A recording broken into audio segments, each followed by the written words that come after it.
முள்ளங்கில எந்த ரெசிபி பண்ணாலும் எனக்கு பிடிக்காதுன்னு சொல்லிட்டு ஸ்க்ரால் பண்ணிடாதீங்க. நான் சொல்ற மாதிரி இந்த முள்ளங்கி வச்சு ஒரு ஆம்லெட் செஞ்சு பாருங்க. நீங்க சத்தியமே பண்ணாலும் இந்த ஆம்லெட்ல அந்த முள்ளங்கி சேர்த்திருக்கோம் அப்படின்னு கண்டுபிடிக்கவே முடியாது. நான் சேலஞ்ச் பண்றேங்க. இந்த ஒண்ணு போதுங்க பிரேக்ஃபாஸ்ட்டுக்கு.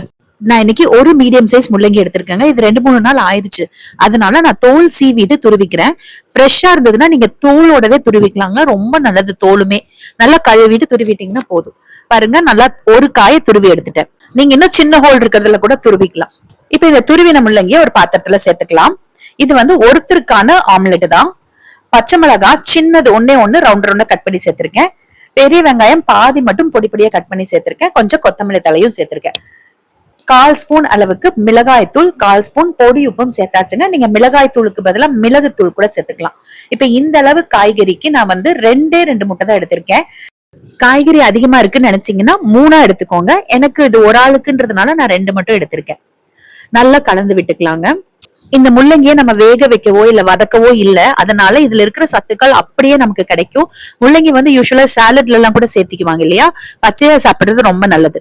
இப்போ ஒரு தோசைக்கல் இல்லைன்னா பேன் எடுத்துக்கலாம். 1 ஸ்பூன் அளவுக்கு எண்ணெய் ஊத்திட்டு இது அப்படியே உள்ள ஊத்திட்டேன்.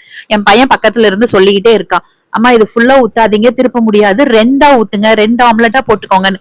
நான் பெரிய விளையாட்டா அதெல்லாம் இல்ல, ஒன்னாவே ஊத்திக்கலாம், நல்லா திக்கா இருக்கும்ல அப்படின்னு சொல்லிட்டு ஊத்திட்டேன். ஆனா என்னால திருப்பி போடவே முடியலங்க. திருப்பி போடும்போது பாத்தீங்கன்னா கட் ஆயிருச்சு.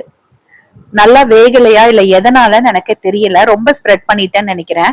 திருப்பி போடும்போது கட் ஆயிருச்சு. என் பையன் பக்கத்துல இருந்து பாத்துட்டே இருந்து, நான் சொன்னல கேட்டீங்களா அப்படின்ட்டு சொல்லிட்டு இருக்கான். அப்ப நான் நினைச்சேன், சரி இத வீடியோவா போட வேண்டாம், இன்னொரு தடவை செஞ்சு போட்டுக்கலாம் அப்படின்ட்டு. அப்ப அவன் தான் இருந்துட்டு எல்லாம் பிச்சு தானே சாப்பிட போறோம், பரவாயில்லம்மா இது இப்படியே போடுங்க அப்படின்னு சொன்னா.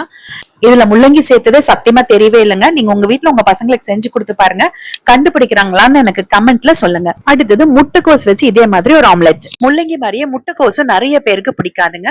அவங்களுக்கு இப்ப நான் சொல்ற மாதிரி ஒரு ஆம்லெட் செஞ்சு கொடுங்க, ரொம்ப ரொம்ப விரும்பி சாப்பிடுவாங்க. ஸ்கூல் காலேஜ் போறவங்க, வேலைக்கு போறவங்க காலையில பிரேக்ஃபாஸ்ட் சாப்பிடுறது ரொம்ப சிரமமா இருக்கிற டைம்ல இந்த மாதிரி செஞ்சு கொடுத்தா இது ஒன்னே போதும் பிரேக்ஃபாஸ்ட். நான் இன்னைக்கு ஒரு பேன் எடுத்திருக்கேன். நீங்க தோசைக்கல் கூட எடுத்துக்கலாம். 1/2 ஸ்பூன் அளவுக்கு வெண்ணெய் சேர்த்திருக்கேங்க. அந்த வெண்ணெய் லைட்டா உருக ஆரம்பிச்ச உடனே நம்ம ஒரு கைப்பிடி அளவுக்கு முட்டைக்கோஸ், இன்னைக்கு நான் ஒருத்தருக்கு தான் பண்றேன், அதனால ஒரு கைப்பிடி அளவுக்கு முட்டைக்கோஸ் தான் எடுத்திருக்கேன். நல்லா பொடி பொடியா அரிஞ்சுக்கலாம். கூடவே கொஞ்சம் சின்ன வெங்காயமோ இல்ல பெரிய வெங்காயமோ அதுவும் சேர்த்துட்டு சிம்ல கொஞ்சம் வதக்கி விடுங்க. வெங்காயம் கொஞ்சமா போட்டா போதும். இப்ப இது எதுக்கு அப்படின்னா, இந்த முட்டைக்கோஸ் கொஞ்சம் வேகிறதுக்கு. பாதி வெந்தா கூட போதும். இல்ல உங்களுக்கு பச்சையா சாப்பிடுறதுக்கு ஓகேன்னா அப்படியே நீங்க முட்டையில கலந்துக்கலாம். இப்ப சிம்ல வச்சு அப்பப்ப கலந்து விட்டுட்டு இருந்தீங்க அப்படின்னா கொஞ்சம் பாதி வெந்துருங்க. அதுக்குள்ள நம்ம முட்டையை ரெடி பண்ணிக்கலாம். இன்னைக்கு நான் இந்த அளவு முட்டைக்கோஸ்க்கு 2 முட்டை எடுத்திருக்கேன். இது எனக்கான பிரேக்ஃபாஸ்ட் தான். இன்னைக்கு பசங்க எல்லாம் காலையில கிளம்பிட்டாங்க. எனக்கு ஒருத்திக்கு மட்டும் என்ன பிரேக்ஃபாஸ்ட் செய்யறதுன்னு யோசிச்சுட்டு இருந்தப்போ இதை செஞ்சு சாப்பிட்டுட்டு போயிடலாம் அப்படின்ட்டு இதை பண்ணங்க. நான் இன்னைக்கு 2 முட்டை தான் எடுத்திருக்கேன். உங்களுக்கு இந்த அளவு முட்டைக்கோஸ்க்கு நீங்க இன்னொன்னு 3 கூட எடுத்துக்கலாம். எனக்குன்றதுனால 2 போதும்ன்றதுனால எடுத்திருக்கேன். உடைச்சு ஊத்திக்கலாம் ஒரு கப்ல. இப்ப இதே வந்து நீங்க முட்டைக்கோஸ் வேக வைக்காம பண்றதா இருந்தா இது கூடவே இந்த முட்டை உடைச்சு ஊத்துனது கூடவே முட்டைக்கோஸ் வெங்காயம் எல்லாம் சேர்த்து கலந்துக்கலாம்.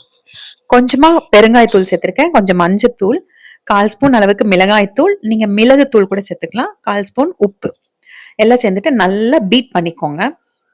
விஸ்க் இருந்ததுன்னா நல்லா பீட் பண்ணிக்கோங்க, எல்லாமே கொஞ்சம் கரைஞ்சு வந்துடும். முட்டைக்கோஸ்க்கு பதிலாக மஞ்சள் பூசணிக்காய் துருவி சேர்த்து பண்ணீங்கனாலும் அருமையா இருக்குங்க. இப்ப முட்டைக்கோஸ் வெந்துருச்சு. அது கூட ஒரு கைப்பிடி கொத்தமல்லி தலை சேர்க்கிறேன். நீங்க கருவேப்பிலை இருந்தாலும் கட் பண்ணி சேர்த்துக்கோங்க. கொத்தமல்லி தலை சேர்த்துட்டு ரொம்ப நேரம் வதக்க தேவையில்லை. எல்லாமே நடுவுல இருக்கிற மாதிரி ஒண்ணு சேர்ந்துருங்க. ஏன்னா இது மேலதான் நம்ம கலந்து வச்சிருக்க முட்டை கலவையை ஊத்த போறோம். இப்போ அடுப்பு கம்ப்ளீட்டா ஸ்டார்டிங்ல இருந்தே சிம்ல தாங்க இருக்கு. இப்ப இந்த முட்டை கலவை அப்படியே வந்து மேல ஸ்ப்ரெட் பண்ணி விட்டுருங்க. இது கம்மியா இருக்கிற மாதிரி இருக்கு, ஆனா ஸ்பூன் வச்சு நல்லா அந்த ஓரம் வரைக்கும் வர மாதிரி அந்த முட்டையோட கலவையை அப்படியே கொஞ்சம் ஸ்ப்ரெட் பண்ணி விட்டுருங்க. அவ்வளவுதான். வேணும்னா ஒரு ஸ்பூன் எண்ணெய் ஊத்திக்கோங்க. நான் வெண்ணெய் சேர்த்ததால எண்ணெய் திரும்ப சேர்க்கல. உங்களுக்கு வெண்ணெய் வேண்டாம்னு நினைச்சீங்கன்னா காய் வதக்கறதுக்கு ஒரு ஸ்பூன் எண்ணெய் கூட சேர்த்திக்கோங்க. மெதுவா திருப்பி போட்டுட்டு 2 பக்கம் வெந்ததுக்கு அப்புறம் எடுத்துக்கோங்க. சிம்லயே வச்சு பண்ணுங்க, இல்லைன்னா டக்குன்னு வந்து ஒரு மாதிரி கருப்பாயிரும்.